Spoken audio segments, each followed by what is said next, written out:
a un programa más de Mujer Libre. Es un gusto saludarlos. Hoy 14 de noviembre vamos a tener un programa sumamente especial transmitiendo completamente en vivo desde público y privado. Los invito a que empiecen a compartir el link del programa porque seguramente el tema de hoy les va a interesar a muchos de ustedes, y es que vamos a hablar acerca de la diabetes porque es el Día Mundial de la Diabetes y sé que muchos tienen familiares, conocidos o hasta ustedes pueden tener esta enfermedad o pueden estar predispuestos a tenerla como condición de vida. Por eso los invito a que no se despeguen y a que estén muy pendientes de toda la información porque va a ser muy importante que vamos a estar proporcionando, y obviamente tenemos a un invitado muy especial y mucho contenido que les va a gustar. Así que arrancamos como siempre con las mujeres célebres del día de hoy.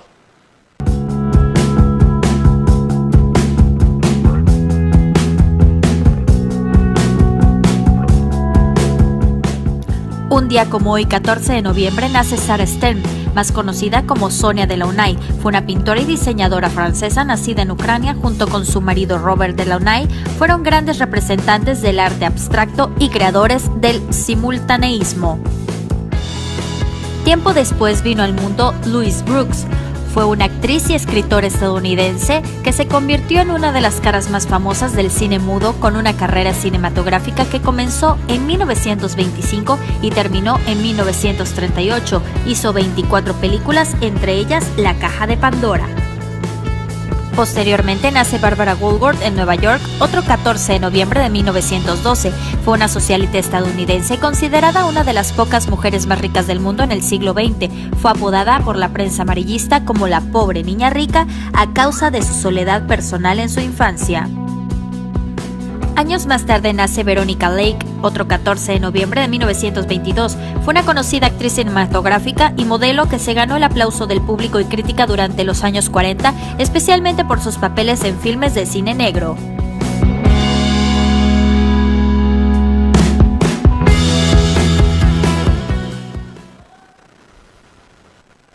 Bueno, y ahora sí nos vamos de lleno con el tema del día de hoy porque tenemos mucha información y el tiempo vuela. Y bueno, pues vamos a presentar al invitado del día de hoy, que es el endocrinólogo Roberto Suar. Como siempre, nos tiene excelente información. Él es el invitado del día. Muy buenos días, doctor. Muchísimas gracias por acompañarnos nuevamente. Pues vamos a tener un tema muy interesante, sobre todo por el hecho que precisamente hoy se festeja este día. ¿Qué le parece si vamos al tema? Claro que sí. Vamos al tema.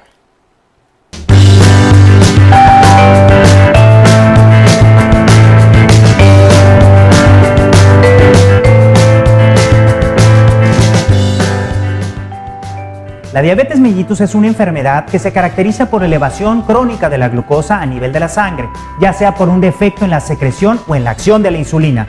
Existe la diabetes mellitus tipo 1 y la tipo 2. No hay buena o mala. Nuestros niños y niñas que viven con diabetes pueden vivir en un muy buen control con una adecuada alimentación, ejercicio, un tratamiento médico ya sea oral o inyectado y un bienestar emocional. Para mayor información, consulta a tu endocrinólogo pediatra.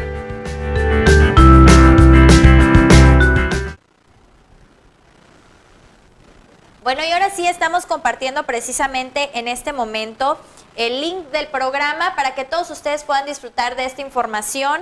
Y bueno, pues obviamente arrancamos ya con el tema, doctor. Bueno, hoy es el cumpleaños, no es el cumpleaños, hoy es el Día Mundial de la Diabetes. ¿Y por qué? ¿Por qué es el Día Mundial de la Diabetes el día de hoy? Bueno, el Día Mundial de la Diabetes el 14 de noviembre, inició desde 1991, se fijó la fecha a nivel internacional. Pues sí, hay un cumpleaños de por medio, que es el cumpleaños del doctor Frederick Banting, que fue uno de los pioneros, junto con el doctor Charles Best, para descubrir lo que es la insulina, que fue un parteaguas en el tratamiento de las personas que viven con diabetes que necesitan insulina. Entonces, sin esta hormona sintética que se empezó a realizar desde sus primeros descubrimientos y lo que le dio, de hecho, el Premio Nobel de Medicina, no tendríamos los avances que hoy tenemos con respecto al control y al cuidado de la diabetes. Claro, y sobre todo el hecho de que muchas personas podrían hasta morir si no existiera este producto, ¿no? Bueno, ahora vimos más o menos de manera muy rápida y muy breve la definición de qué es la diabetes. Pero en sí, ¿qué es la diabetes? En una explicación un poco más amplia. Bueno, de manera sencilla, la diabetes todo el mundo conocemos bien, cuando dicen diabetes es igual a glucosa o azúcar, ¿no? Elevada en la sangre. Pues sí, efectivamente la diabetes se define por un descontrol metabólico, o sea, todo un descontrol metabólico en tu organismo derivado de una hiperglicemia, o sea, niveles elevados de glucosa más allá de lo habitual, de manera persistente o de manera crónica. Es de que se me elevó tantito, bueno, se me elevó una vez y jamás se volvió a elevar, porque te pueden dar elevaciones de la glucosa o azúcar en la sangre, glucosa sanguínea, de por otras manera situaciones, aislada. aisladas por otras situaciones que tampoco es bueno.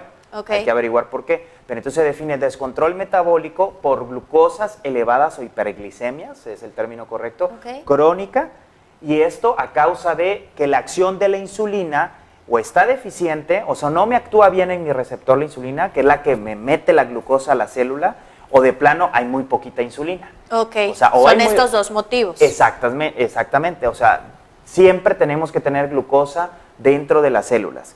Necesitamos de glucosa para sobrevivir y para realizar mucho del metabolismo dentro de nuestras células, de cada uno de nuestros tejidos. El cerebro, sus neuronas necesitan glucosa, el músculo necesita de glucosa, el músculo cardíaco necesita de glucosa, muchos de los demás órganos necesitan de glucosa, por eso todo el tiempo necesitamos de insulina. Hay una insulina basal, nuestro páncreas, el órgano del páncreas es el encargado de fabricar, por así decirlo, las llaves de insulina que abren la puerta para dejar pasar la glucosa dentro de cada una de estas células. Entonces todo el tiempo, hasta dormidos, estamos produciendo poquita insulina, pero la tenemos. En ayuno tenemos insulina, ahí tenemos llavecitas que están abriendo y cerrando puertas. Y cuando comemos, pues se eleva la cantidad de insulina que requerimos porque se eleva la glucosa. De hecho, es uno de los estímulos. Elevación de la glucosa, se me eleva mi insulina. Y es una llavecita. Y de ahí está el parteaguas para poder diferenciar qué tipo de diabetes, dependiendo de qué fue lo que está alterado con respecto a la insulina. Y ahora, en ese sentido, ¿cómo se define cuál es el tipo de diabetes que tenemos? Hoy en día hay diferentes tipos de diabetes mellitus, eso es muy importante señalizar. Hay otras enfermedades que se llaman diabetes, por ejemplo la diabetes insípida, es otra cosa, pero esto es diabetes mellitus.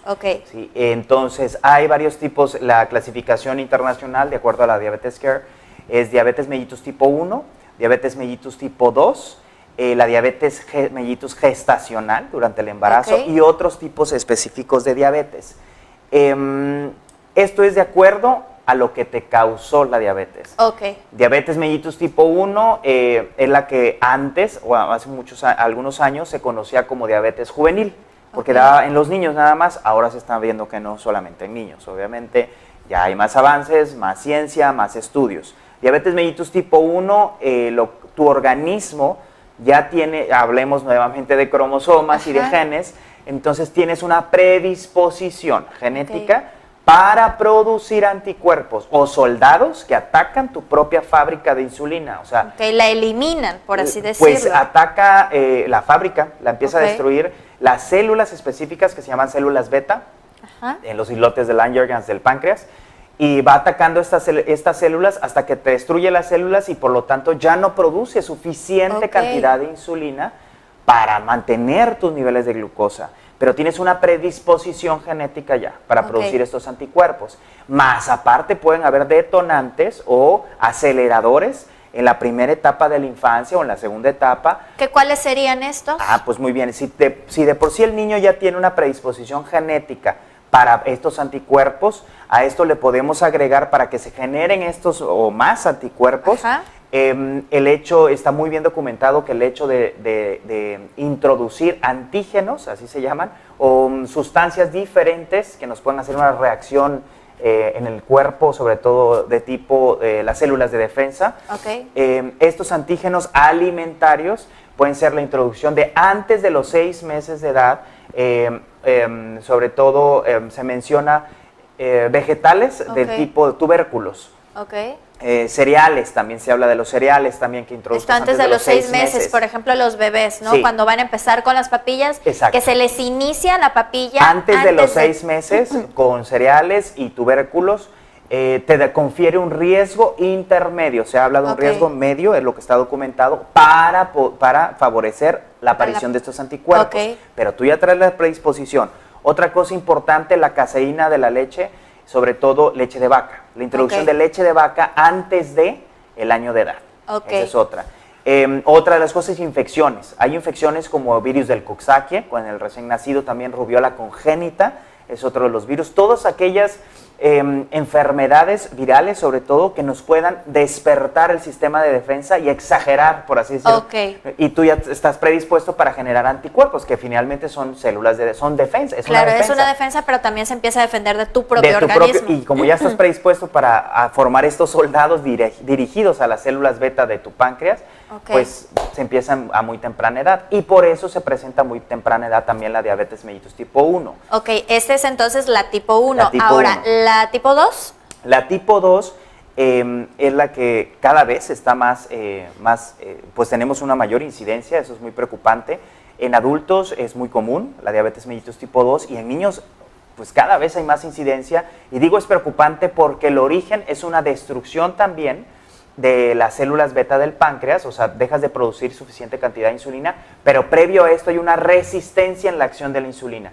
Tú produces insulina, no hay ningún problema con tu producción. Con la producción. Tu páncreas aparentemente está muy bien en la producción, así es. Pero debido a los factores externos y alguna parte también ya hay estudios sobre predisposición genética de resistencia a la acción de esta llave. Hablemos nuevamente de la llave de insulina. Abre la puerta, una llave, y te deja pasar, ¿qué cosa? Glucosa adentro de la célula. ¿De dónde? De la sangre te la mete a la célula. Entonces ya los niveles de glucosa en tu sangre ya se van a encontrar normales gracias a la acción de la insulina, de la llave que abre la puerta. Sin embargo, pueden oxidarse estas chapas, las chapas de las puertas. ¿Debido a qué? Principalmente el factor de riesgo es la obesidad. La obesidad, el tejido adiposo disfuncional que hemos hablado otras veces, el hecho de tener una obesidad abdominal, además de otros antecedentes familiares donde ya igual que haya una predisposición genética, que ya haya factores o signos clínicos de resistencia a la insulina, las manchas oscuras en el cuello, por ejemplo. Eso que menciona ahorita, digo, porque sabemos que estamos en el sureste y hay muchas personas que son más morenas que de piel clara. Y lo típico que piensan es, ¿tiene cuello oscuro? Bueno, cepíllale bien porque no le lavaste, está percudido. Típico. No, hay que poner atención a esta parte porque, bueno, pues es una de las señales de que pueden tener diabetes. Claro, acantosis nigricans, la definición de la acantosis nigricans son hiperpigmentación de las líneas o a nivel de la piel, en los pliegues sobre todo, pues en el cuello es muy común, las axilas también, las ingles también, hueco popliteo, o sea, detrás de la rodilla, el hueco de los, bueno, aquí en el pliegue del codo también se puede ver, pliegue mamario he logrado ver también cuando hay mucha resistencia a la insulina, alrededor del ombligo he logrado ver también. En fin, son estas manchas pigmentadas oscuras, así que por más que tú limpies no van a salir y sobre todo están asociadas a obesidad, definitivamente, y sobrepeso. Entonces la diabetes mellitus tipo 2 hay una resistencia a la acción de la insulina que te va a llevar finalmente de manera crónica, cuando tienes mucho tiempo de resistencia a la insulina, ya no va a ser suficiente la cantidad de insulina que tienes porque ya es resistente, o sea, las chapas están oxidadas. Por más llaves que tú pongas y que quieras hacer nuevas, las chapas están oxidadas de tu organismo, entonces no pueden abrir la puerta y no dejan pasar la glucosa donde debe estar y se va acumulando en la sangre y es cuando se elevan los niveles de glucosa. Y llega un momento, es preocupante porque llega un momento en que es tanta la resistencia a la insulina y está elevándose la glucosa y además también los ácidos grasos en la sangre se elevan y estas dos atacan también y destruyen las células beta de tu páncreas. Entonces, finalmente, un paciente que tiene, o una persona que vive con diabetes mellitus tipo 2, si no está bien controlado, puede llegar a requerir insulina porque va a destruir sus células beta del páncreas. Cualquiera de las dos, diabetes mellitus tipo 1, siempre va a necesitar insulina. De manera permanente. Sí, esto sí, porque ya nacen con la falta de... Pues va a ir, hay una predisposición y va a ir destruyendo sus células beta, que son las que producen insulina, entonces va a llegar un momento que ya no tengo insulina. Entonces, ¿qué requiero? Pues insulina. Diabetes mellitus tipo 2, entonces tengo resistencia a la acción de la insulina. Pero esta se puede todavía evitar o frenar el avance de la diabetes y no llegar a necesitar insulina artificial, por así decirlo. No se frena la diabetes como tal, se controla y se trata. Okay. Sin embargo, qué bueno que hablaste sobre esto, porque hay fases en la presentación de la diabetes mellitus en una persona. Entonces hay una fase preclínica, que es donde todos deberíamos de hacer hincapié, ¿no? La mayoría de los médicos y sumar esfuerzos. La fase preclínica es una parte donde, clínica donde se empieza a elevar la glucosa, pero no en ayuno.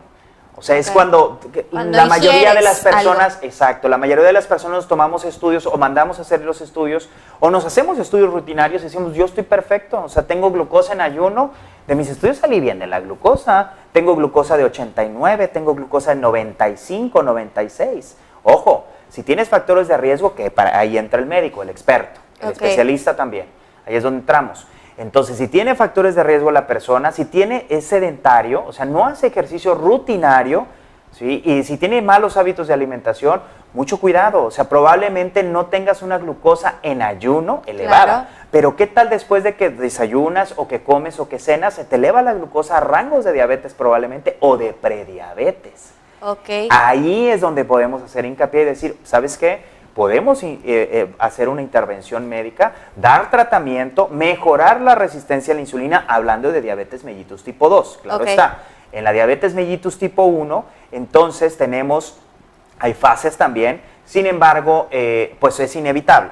Aquí sí ya va a ser inevitable la destrucción de estas células. Sin embargo, lo que quieres evitar, y lo ideal sería que todo niño o adolescente que llegue al debut, se le dice así, de la diabetes mellitus tipo 1, que no llegue a la forma más grave, que no se manifieste de manera muy grave, sino que un poquito antes de que se desarrolle. Aunque sea que ojalá llegáramos a detectarlo solamente con las glucosas elevadas o alteradas, sin llegar a la temible esta enfermedad al final que se llama cetoacidosis diabética, y dice, cetoacidosis diabética tiene diabetes, y es de primera vez, pero ojalá y fuera que jamás llegaran a esto para poderlos diagnosticar. ¿Y cómo podemos hacer esto? Pues simplemente todos los médicos en conjunto, y más los que tratamos a los niños, estar siempre a las vivas o estar muy pendientes con los factores de riesgo bien conocidos para este tipo de enfermedades, antecedentes familiares de diabetes de primer grado, familiares que tienen diabetes a muy corta edad, que a los 20 años, tengo un tío que a los 20 años le dio, a los 30 años, son jóvenes para tener diabetes. Claro, si tuvieron obesidad, para eso se pregunta, bueno, pero tenía obesidad, no tenía obesidad, y así nos vamos interrogando muchos otros factores ambientales o de autoinmunidad también, sobre todo para tipo 1. Entonces también es muy importante en el sentido de los padres de familia, digo, hablando más de los niños, de los padres de familia, que si tienen familiares con predisposición, o bueno, más bien con familiares que ya tengan diabetes, poner atención en los hijos que no tengan obesidad, que hagan actividad física, y digo, vamos a hablar ahorita un poquito más adelante de todas las recomendaciones que se deben de tomar en cuenta para ponerle atención a la diabetes. Ahora nos vamos con la diabetes gestacional. La diabetes gestacional, pues propiamente, es una diabetes mellitus, elevación de la glucosa en sangre en las mujeres durante el embarazo. De manera natural, fisiológica, hay una elevación normal y hay una leve resistencia a la insulina durante el embarazo, porque se requiere de la insulina para el crecimiento del feto, del producto.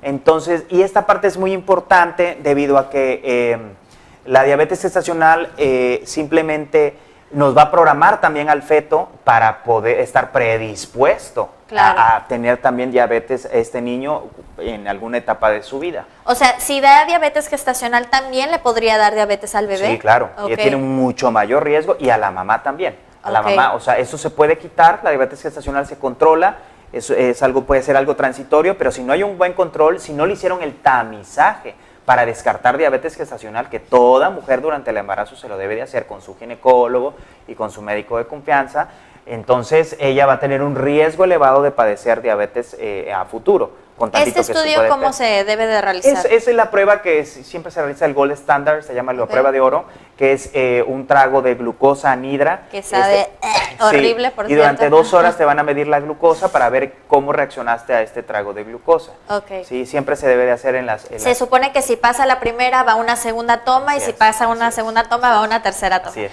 Sí, me lo sé de memoria, lo pasé 3 veces. Ahí estamos viendo en las imágenes, de hecho, lo que es el monitoreo, cómo se debe realizar, es una ejemplificación de los monitoreos a las glicemias capilares. Entonces, esta es una parte muy importante ahorita que hablemos del tratamiento y estamos viendo ahorita la insulina, perdón, cómo se inyecta, y ahí nada más la ejemplificación de la glucosa y la insulina, cómo se transforma, y ahí pues todos los síntomas, cansancio, aumento del apetito, orinar mucho, esa glucosa está normal, 93 es un glucómetro, ¿sí? El autocontrol, ¿no? Saber cuándo poder descuidarse, qué comer, ¿sí? Y si conoces algunos de los síntomas como mucha sed, mucha orina, mucho cansancio, visión borrosa te puede llegar a dar, sobre todo en los niños, cansancio, mucha orina, mucha sed, es muy importante. Y hasta falla en el crecimiento pueden tener en los niños y puede ser secundaria, la falla del crecimiento, a que está teniendo piquitos de glucosa elevados, o sea, hiperglicemias elevadas. Ok, ¿y qué le parece, doctor? Ahora también por ahí estuvimos acompañados de unas chicas, bueno, unas especialistas, unas licenciadas de la Asociación Mexicana de Diabetes de la Ciudad de México, quienes nos proporcionaron información muy importante. Entonces, yo los invito a que vayamos a ver estas cápsulas para todas aquellas personas que tienen familiares, que ellos mismos tienen diabetes. Bueno, pues es un excelente lugar donde ustedes pueden obtener toda la información con respecto a la diabetes. Vamos a ver esto.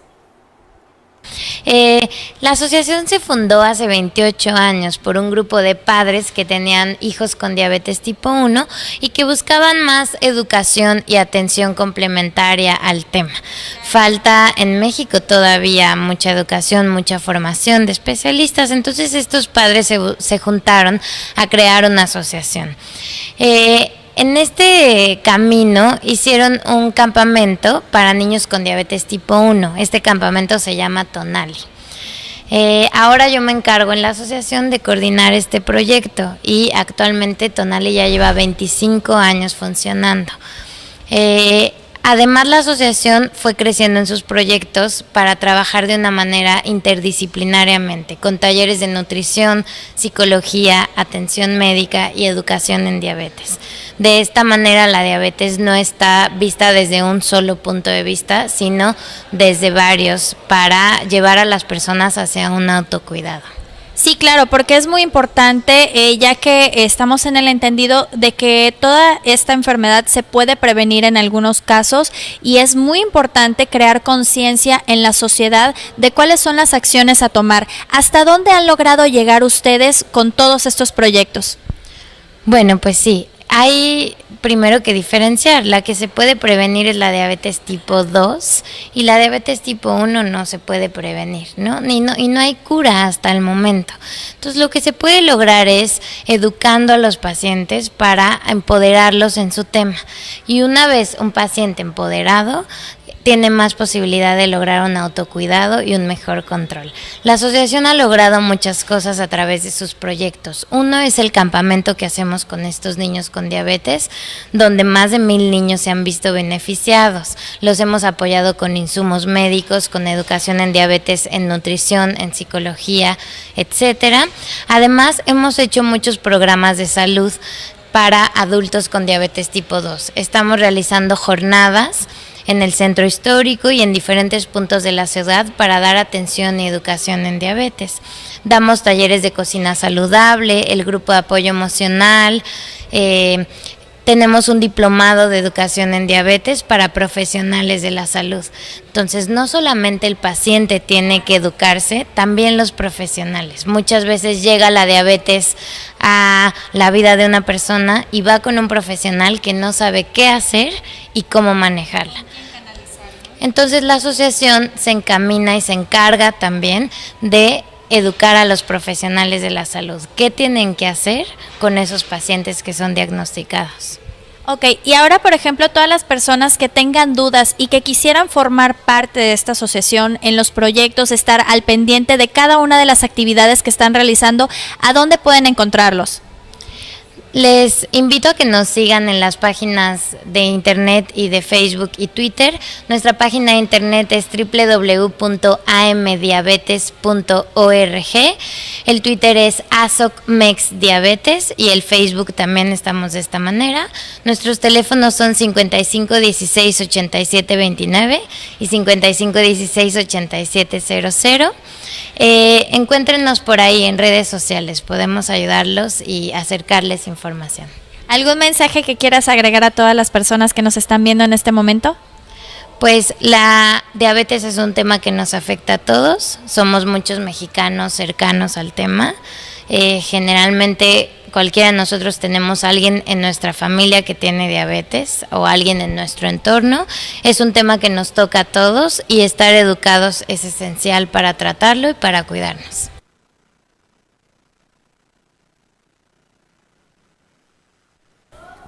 Bueno, y ahí vimos, es una excelente labor, la verdad, lo que están realizando en esta asociación, porque están apoyando a muchísimas personas que tienen diabetes y que en muchas ocasiones no les llega la información adecuada, ¿no? Porque yo creo que lo más importante ante este tipo de padecimientos es la información. Así es. De hecho, estuvimos este sábado en conjunto con la Asociación Mexicana de Diabetes, dando un curso, taller pequeño de capacitación a personal de la salud. De hecho, como bien dijo la licenciada Erika Bankov, pues es una asociación, la verdad, muy noble, que se encarga sobre todo de difundir información, capacitar, sobre todo. Educación en diabetes, de hecho, es el tratamiento de la diabetes. Parte de la educación en diabetes está en cómo me aplico mi tratamiento, claro, cuál es la importancia de aplicarme mi tratamiento y los tipos de tratamiento que existen para la diabetes, además de cuál es el autocuidado que debemos de tener, y para eso nos trajeron mucho de material, estoy la verdad muy agradecido, trajeron mucho material impreso, sobre todo para el personal que tomó esta capacitación, muy bonito, muy didáctico, sobre todo las herramientas que debemos de tener todos, y hasta para la propia persona que vive con diabetes, es muy importante tener esta información a la mano. De hecho, generalmente en las páginas de internet se maneja mucha información, y ahí sí les diría y les recomiendo, dependiendo de dónde nos metamos, para descargar esta información, qué veracidad tiene. Entonces, para eso están estas organizaciones: la Asociación Mexicana de Diabetes, la Federación Mexicana de Diabetes, la International Diabetes Federation, la Federación Internacional de Diabetes, en fin, todos estos organismos y asociaciones internacionales y nacionales. De ahí podemos descargar información veraz. Nada de que porque en un blog se publicó algo. Claro. Sí, pero ¿quién lo avala? ¿No? Nada más hay que ver quién lo avala. Sobre todo, ¿es un médico de por medio o quién está ahí? Para que no nos confundamos a veces con la información, desinformación a veces que nos dan. Claro, y sobre todo por el hecho de que la incidencia pues es bastante alta. ¿Cómo anda más o menos en índices México? Vamos a hablar de Chiapas. Okay, Chiapas perfecto. Tenemos el 10% de la población vive con diabetes y cada vez está en aumento. Acaba de salir una notificación en un periódico nacional donde las cifras son alarmantes para diabetes mellitus tipo 2. Sin embargo, está muy subestimada estas cifras, como siempre, a nivel epidemiológico, algunas cifras de algunas enfermedades no tenemos concretamente y no nos da la realidad de las cosas. Claro. ¿Por qué? Porque, pues sí, los médicos no hacemos nuestra tarea a veces, sobre todo, institutos grandes también a veces no hacemos nuestra tarea y no mandamos la información a veces de cuántos pacientes se están registrando año con año. Entonces, eso es muy importante. En diabetes tipo 1, estamos hablando que un porcentaje importante de la población, la diabetes tipo 1, sobre todo, pues mejor dicho, antes de decir diabetes tipo 1, para no diferenciarlas, tipo 1, tipo 2, porque no hay buena ni mala, realmente. Claro. Entonces, ¿cuántos niños viven con diabetes actualmente? Es un porcentaje considerable, el cual todavía no se logran sacar las cifras. Sin embargo, sí estamos hablando que en Chiapas sí se sacó en el 2012 el último censo, que en el 2012 de todas las personas, del 10% de las personas que viven con diabetes, Sí, que se puede ascender hasta el 15% probablemente, claro, porque está subestimado. Bueno, el 1% pertenece a adolescentes, el grupo etario de adolescentes. Y eso que estamos hablando, que en muchas ocasiones falta el diagnóstico. Sí, exacto. ¿No? O sea, que realmente no están diagnosticados con diabetes, pueden tener ya una predisposición o pueden estar ya al borde de... O prediabetes. Exactamente, y no están diagnosticados. Sí, entonces yo creo que más bien los números son mayores, sí. De ahí la importancia de tener el conocimiento de qué es la diabetes, cómo se puede evitar. Ahora nos vamos a la parte de la nutrición, Ajá. porque es, yo creo, la base, como que el pilar fundamental para no desarrollar, en este caso, la diabetes tipo 2, ¿no? Así es. Sería una parte muy importante. Pues para prevenir diabetes mellitus tipo 2, efectivamente, estamos hablando de una resistencia a la insulina. Entonces, aquí están, esto no es para prevenir, ya que me están pasando esa diapositiva, si quieren déjenmela ahí tantito, pero vamos a hablar entonces del tratamiento del autocuidado en las personas que ya viven con diabetes, okay. Y ahorita les hablo de la prevención. Esa es y qué bueno que la pasaron, porque sí quería hablar de esto, porque pues, de eso se trata hoy, ¿no? Del Día Mundial de la Diabetes, información para las personas que viven con diabetes y hacer conciencia del autocuidado en las personas que viven con diabetes y los que podemos prevenirnos. Okay. Entonces, hay 4 pilares en el tratamiento de la diabetes. Es el automonitoreo, es decir, que yo me esté checando la glucosa en los dedos, ¿no? Las glucosas capilares, para ver cómo se encuentra mi glucosa. Tenemos también el apego al tratamiento médico, obviamente, ¿sí? Que puede ser insulina o puede ser tomado, las pastillas, cualquiera de los fármacos que les dé.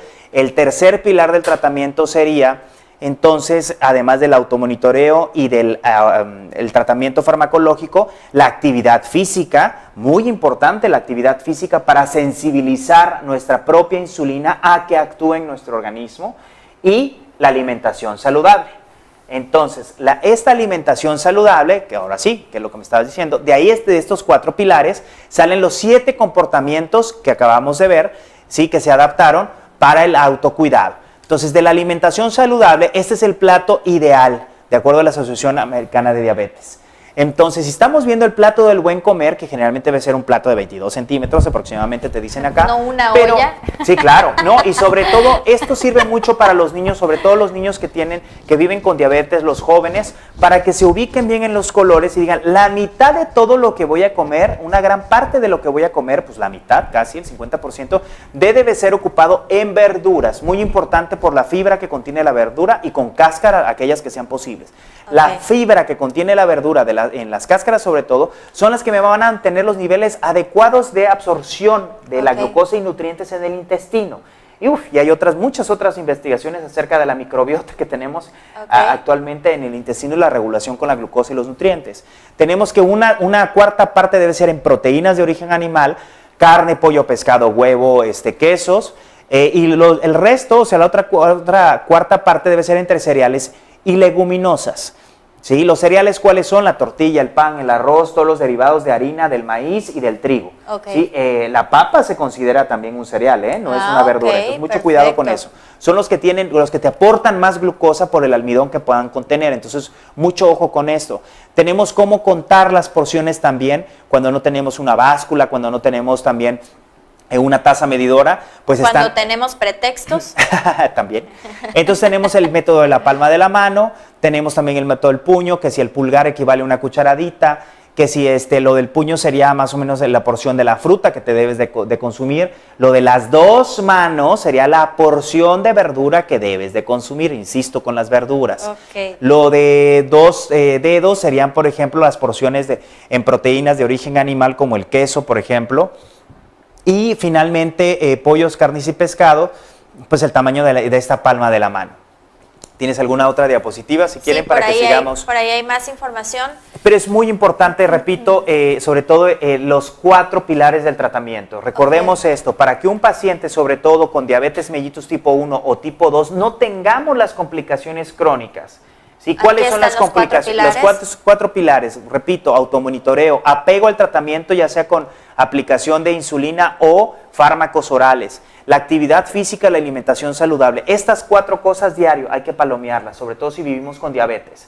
Okay. Con esto, un correcto automonitoreo, claro está. No es de que me monitoreo y tengo 300 de glucosa y de repente 50 y de repente 120, no. Un adecuado monitoreo, o sea, estar en los niveles rango que les damos, generalmente el especialista les damos las metas en cuánto debes de estar. Si llegamos a hacer todo esto todos los días, entonces vamos a evitar estas complicaciones crónicas tan temibles. ¿Cuáles? Pues llegar a una falla renal y entonces me tengo que dializar en un futuro. Llegar a neuropatía diabética, que es lo de los piecitos, lo de los deditos, que pues estamos con fallas. Que se tienen que amputar, pero es porque dejas de sentir. Entonces cualquier lesión que tengas no la sientes y se llega a volver una úlcera y luego se vuelve infección. Y como no lo sientes, es el problema, avanza esta enfermedad, estas infecciones o comorbilidades. Otro de los temas muy importantes, la vista, retinopatía diabética, así es. Que igual se empiezan a quedar, por ejemplo, ya por la edad, a quedar sin dentadura. Esto también les puede afectar. La retinopatía diabética es otra de las complicaciones crónicas, es una ceguera. Son irreversibles estas complicaciones. Eso es muy importante. Claro. Entonces, ¿podemos tener una vida saludable viviendo con diabetes? Sí, claro. La D de diabetes para mí es disciplina realmente.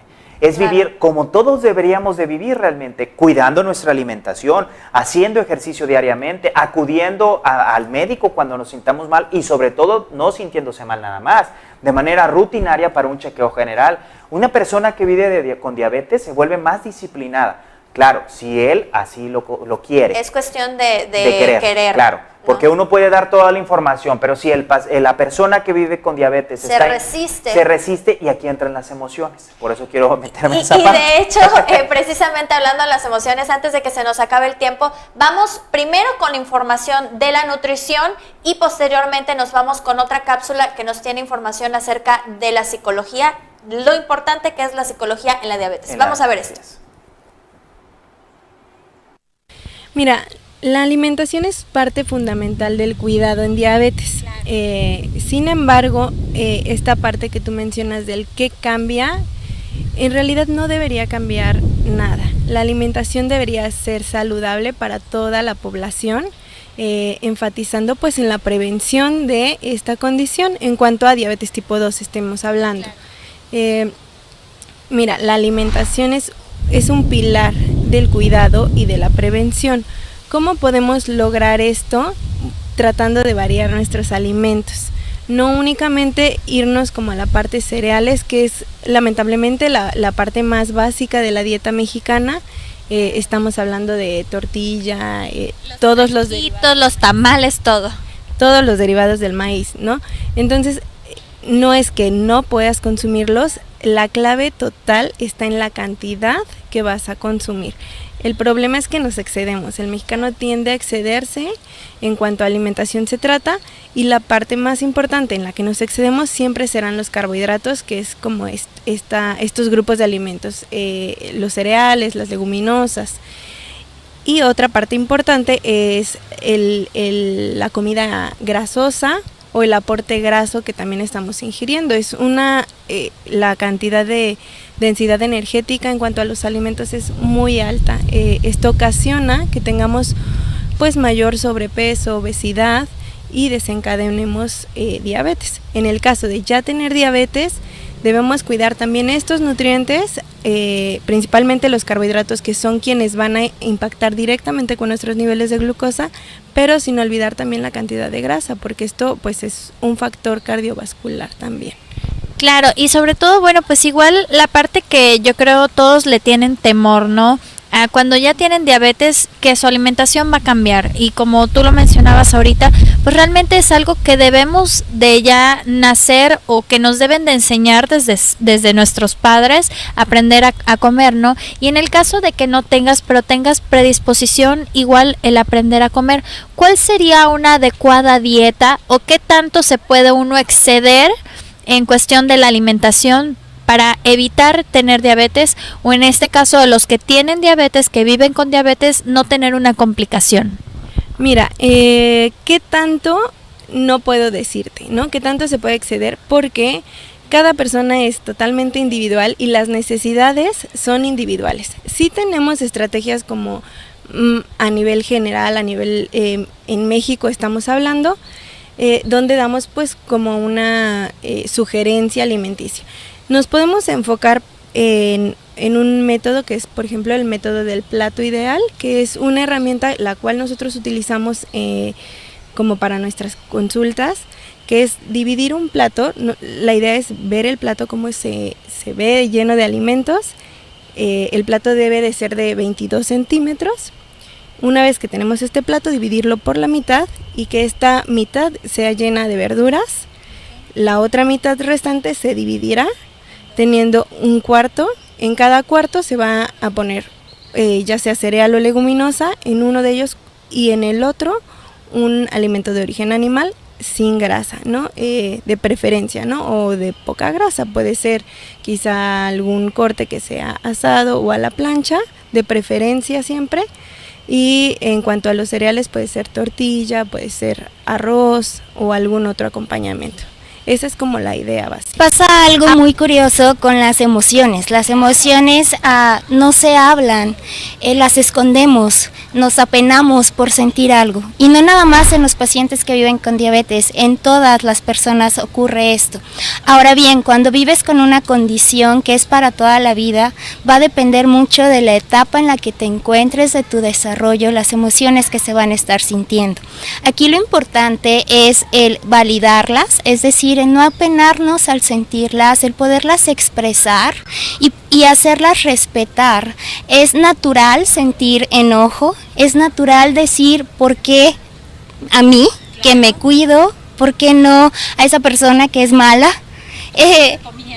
Exactamente, es válido también sentir tristeza y decir ya no quiero más, ya no puedo más. El tratamiento para cualquier tipo de diabetes es un tratamiento no únicamente farmacológico, también no farmacológico, en donde implica muchos cambios en cuanto a tu estilo de vida, y eso va a tener un impacto emocional muy fuerte. Entonces aquí yo creo que no hay una ecuación perfecta hablando psicológicamente para sentirnos mejor. Aquí yo los invito a todos, tanto a las personas que viven con diabetes como aquellas que son vulnerables o aquellos que llevan un buen estilo de vida, a atreverse a decir cómo se sienten, a respetar las emociones de los demás y a poder vivir ya de una manera emocionalmente más abierta, para que de esa manera podamos reducir también el estrés y todas las emociones que de pronto son muy intensas.